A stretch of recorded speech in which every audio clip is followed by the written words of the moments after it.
Good day, everyone. So you're welcome to this week's lecture. Today I will talk about how to solve nonlinear algebraic equations in Python. How to solve nonlinear algebraic equations in Python. So earlier we solved a quadratic equation. That's a second quadratic equation. That's second order polynomial, and we wrote our Python code using the formula method, the so-called almighty formula, to evaluate the quadratic equation. But in science and engineering, we encounter many non-linear algebraic equations. So how do we deal with non-linear algebraic equations in Python? So we start with a solution whereby you have one variable or one equation. So, like for example, in this case, the question says the root of x cubed minus 10x squared plus 5 equals 0 lies in the interval 0, 1. We said a root. So it means the question wants us to find one of the three roots. I told you for the case of a quadratic equation, we said we will have two solutions. So if the polynomial is of order 3, like we have in this case, it means we should have three solutions. So there should be three solutions for x. Okay, but this particular problem wants us to find the one that lies in the interval 0, 1. Okay, so the question says we should find this root. So it's very, very easy to do. There are many methods that one can use to solve nonlinear algebraic equation, like the bisection method, the secant method, the Newton's method, and so on and so forth, Newton-Raphson, and so on and so forth. Okay, but in Python there is a built-in function called fsolve. So this fsolve can be used to solve a linear algebraic equation, can be used to solve a non-linear algebraic equation. In fact, it can also be used to solve a system of linear or non-linear algebraic equations. So we import the function fsolve from scipy.optimize. Okay, so we have been using NumPy. So here we start with the use of scipy. So scipy means scientific Python. So it's one of the important modules of Python. So after NumPy, we have this very, very important module called scipy. Very, very important for science and engineering computations. So we say from scipy.optimize import fsolve. Then we write a function. We have learned how to write function. We will write a function that will return the equation we are asked to solve, except the 0 part. So it will return x cubed minus 10x squared plus 5. Okay, x cubed minus 10x squared plus 5. So after we have done that, then we now say x equals fsolve. So we call fsolve the name of the function. We have named our function as f. If we like, we can name it func. So we write func here. Then a guess value. I have used a guess value of 0.5 here because the question says that the root that they want us to find lies in the interval 0, 1. If we use any value between 0 and 1, we'll get the same answer. In fact, we can use 1, so we can try it. So we'll print x 0.73. If you change it to 0.9, you get the same value. In fact, if you change it to 0.99, you get the same value, and so on. If you even change it to 1, you get the same value. Okay, now this is one of the roots of this polynomial. What if we want to find all the three roots of this polynomial? Okay, now what we can do is to plot the graph. So we plot a graph of this function against x, that is x cubed minus 10x squared plus 5 against x, different values of x. In this case, I have used values of x between minus 10 and 20. So I think this is the first time I'm using linspace. So linspace and a range, they are similar. Okay, if you are using a range,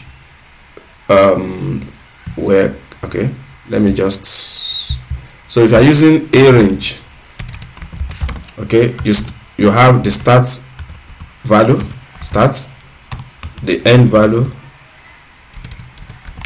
then the spacing between the values. But if you are using linspace, you have the start value, the end value, then the number of points, number of points. So here I'm starting the value from -10 up to 10, and I'm using 100 points. That is 100 values between -10 and 20. Now, so if I plot the graph, so we have learned how to plot graphs. So plt.plot the x values and the f, that is the f is the function that I've created. Oh, I've changed it to func, so let me change it to func. So if you plot, we have this. So it means this is 0, because the solution of the equation is when what value of x will return 0. So there is 0 that is obtained somewhere here, there's another 0 somewhere here, and another 0 somewhere. So it means there are 3 values, and those 3 values lie between -5 and I think maybe 10, -5 and 10. So if we want to solve it, we can give 3 values between -5 and 10. Okay, so this is the code to return all the values, that is all the 3 values of the polynomial, of the cubic polynomial, because it is cubic polynomial, so there should be 3 answers, 3 results. So I can use any number between this. Okay, this is -5, so the guess value should be between -2 and maybe -1. I can use -2. Then the second one is what we were already told, that it lies between 0 and 1, so we can still use 0.5. Then the third one is around this point, so around 10, so we choose 10. So then we solve. So if you solve, we obtain the 3 solutions. So these 3 solutions, they solve this cubic polynomial. So the first answer is -0.684, second 0.7346, third 9.949, and so on. So that is how you solve an algebraic equation in Python, whether it is linear or non-linear. Another example. This question says that we should find the smallest positive 0 of x raised to the power 4 minus 6.4 x cubed, and so on. Now, this polynomial should have 4 solutions, but the question says that we should find the smallest positive. So we can say the smallest positive number is 1. We don't know the exact one. We don't know the exact solution, but we can use 1 as a trial function, because the test function that you the test number, okay, the guess value, this all this -2, 0.5 and 10, they are the guess value. So the code will solve around, if you give -2, it will solve around -2. If you give 0.5, it will solve around 0.5. If you give 10, it will solve around 10. It doesn't mean that you must use 10. You can use 20. If you use 20 here, you get the same value, because if you look at the plot, after 10 there is no 0 value again. Okay, after 10, around 10. So it means if you use 20 as guess value, you get the same answer here, because the code will come down and get to this minimum. When you get to this minimum, so to find the solution. Okay, all right. So this particular question wants us to find the smallest positive 0 of this, that is, what is the smallest positive number that will solve this equation. Okay, so we can use 1. Okay, 1 is positive and is a small number, so we can use 1, so that we get 2.0999 and so on, approximately 2.1. But of course, again, if we want to get all the roots, the 4 roots, we can plot a graph, or we can say, let me see. So we can say, so let me say we want to get all the roots. So we'll create a list of all the roots. Initially we have used 1, so 1 is part of the root, definitely.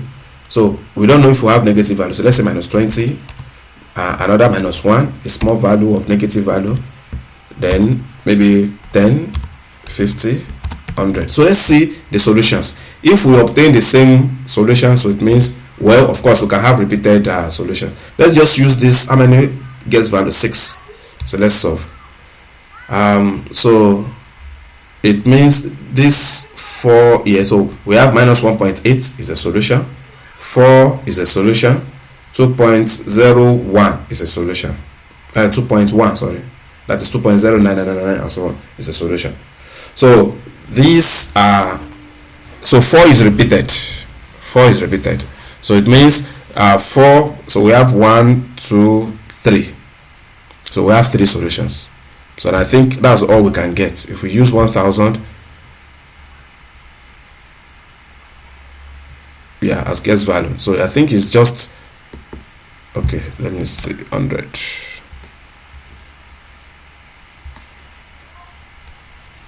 How many? 1 2 3 4 5 6. 1 2 3 4 5 6. Yeah, so we have 1.8, we have 4 as solution, we have 2 points, approximately 2.1 as solution, and so on. So these are some of the roots, but of course, you know, sometimes here we have gotten 3 distinct roots, minus 1.84 and 2 points, approximately 2.1. So there are some cases whereby we have repeated roots. So that is how you solve non-linear algebraic equation in Python. Next, what if you have a system of non-linear equation like this? You have x plus y squared equals 4, exponential x plus xy equals 3. Now, the method we used when there was a time, I think the last lecture, whereby we solved a system of equation and we used matrices method. So we converted the equations to matrix form. Now we cannot do that in this case because this is a non-linear problem.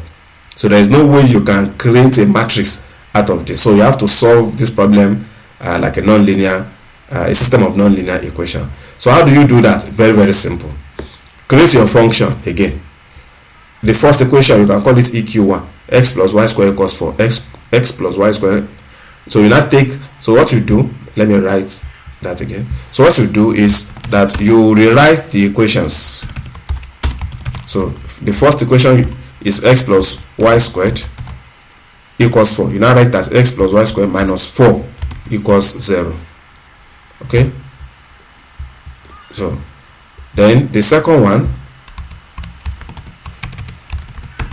as well, you write it as exponential x, so e raised by x plus xy minus 3 equals 0. Please, this step is very, very important, so that the 0 will be on the right hand side. So your first equation is x plus y squared minus 4, x plus y squared minus 4, and the second equation is exponential x plus xy minus 3. Then you return the 2 equations. This variable is to return the 2 variables. We have x and y. The 2 variables we have here are x and y. If you have 3 equations, then we can have 3 variables, maybe x, y, and z. So this x comma y equals variables, so that this function, function equations will take in these variables, and it should be 2. So then you say x is the first one and y is the what? Second one. So you return equation 1 and return equation 2. Then you say f solve. So this f solve will solve whether it's a single nonlinear equation or a system of nonlinear equations to solve. The f solve can solve both. So then the function, we call the function equations. Then the guess value. The guess value for x, we said 1. The guess value for y, we said 2. Then we run. If you like, you can choose guess value for y as 1 as well. You get the same answer actually. Change this to 2. You get the same value. Okay. So this is how you solve. If you like, you use 3, 2. So you get the same answer. So that x is 0.62 and y is 1.838. Okay. Now you can test if your answers, your solutions are correct. I strongly encourage students to do this. Check if the answers that you have gotten are correct answers. So what do? You substitute these values of x and y into these 2 equations, and we can do that. I said check equals exponential. That is, we have gotten x and y. Okay, and I say check if we put in the values of x comma y into equations, so that we should print, and you can see we got 1.5 times 6 minus 14. That is like 0. So it means the answer equals what? Equals 0. Of course, we cannot get 0 exactly usually for non-linear problem, but at least if you get times minus 14, minus 13, minus 50, and so on, so that's like zeros for computers. Okay, so this is how you solve non-linear algebraic equations and a system of non-linear algebraic equations. Okay, all right, so stop here for today, so continue next time. See you.